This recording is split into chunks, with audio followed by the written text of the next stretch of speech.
அழுதுகிட்டே ஓடுறாங்க எல்லாம் இவங்கனால தானே ரோடு போட்டு அப்பதான் நாங்க போவோம் இந்த மாதிரி ஸ்கூல் வீட்டுக்கு போகும்போது 7 மணி அவர் வீட்டுக்கு போகும்போது பின்னாடி 4-5 பயலுங்க வண்டியில வந்து டெய்லி வம்பிழுத்திட்டு இருக்காங்க. டெய்லி பனிஷ்மெண்ட் லேட்டா போய் டெய்லி பனிஷ்மெண்ட் வாங்குறது எங்களுக்கு தேவையா? பஸ் 9 மாசம் ஆச்சு பஸ் வந்து நாங்க டெய்லி நடந்துதான் போறோம். நாங்க டெய்லி வண்டி மறிச்சு வண்டி கிடைக்காட்டி அன்னைக்கு நடந்தே போனோம். யாருமே எதுவுமே கேட்கல. பார்த்து சிரிக்கிறாங்க ரோட்ல எல்லாரும். அழுதுகிட்டே நடந்து போனோம். யாரு அப்போதைக்கு எதுவும் கேட்காதுங்க. இப்ப அதுக்கு வந்துருச்சு அவங்களுக்கு. குடுகுடுன்னு ஓடுற 1 கிலோமீட்டர் ஸ்கூலுக்கு நாங்களுக்கு 8 மணிக்கு ஒரு பஸ் விடணும். ரோடு சீக்கிரம் போட சொல்லுங்க. எல்லா ஸ்டூடெண்ட்ஸ் டெய்லி நடந்துதான் போறோம். எல்லாமே போராடிட்டு தான் எல்லாம் சொல்யூஷன். அப்புறம் எதுக்கு நாங்களா இருக்கிறோம்? மாணவர்களுக்கு உங்களுக்கு என்ன இருக்குது? ஒண்ணுமே இல்ல. 18 வயசு ஆனா ஓட்டு போடுறதுக்கு மட்டும் வந்துறாங்க வீட தேடி. ஆனா ரோடு போட்டாங்கன்னா அது எத்தனை 9 மாசம் ஆனாலும் முடியாது. ஏதாவது ஒரு ஆச்சுன்னா இவங்க பொறுப்பாவாங்களா? அப்படி ஒரு பொண்ணு அது மாதிரி தான் போயிட்டு பழையாளத்துல இருந்து வந்துட்டு ஆக்சிடென்ட் ஆகி அந்த பொண்ணு இறந்தே போயிருச்சு. அவங்க அப்பாவும் இறந்து போயிட்டாங்க. அவங்களுக்காண்டி என்ன செய்ய முடியும்? வந்து போராட்டம் சொல்லி உட்கார்ந்தோன்னு எல்லாம் வர்றாங்க. இத்தனை நாள் இதுலதான் நடந்து போறோம் எல்லாரும். என்னப்பா பாச்சுன்னு ஒருத்தவங்க வந்து கேட்கலையே.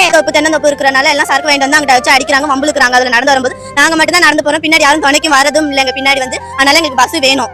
ரோடு எங்களுக்கு சீக்கிரமா போட்டு தரணும். 8:30 ஒரு பஸ் வரணும். உள்ள பூச்சிக்கெல்லாம் கொடுக்கு முளைக்கும்னு நான் என்ன கனவா கண்டேன்.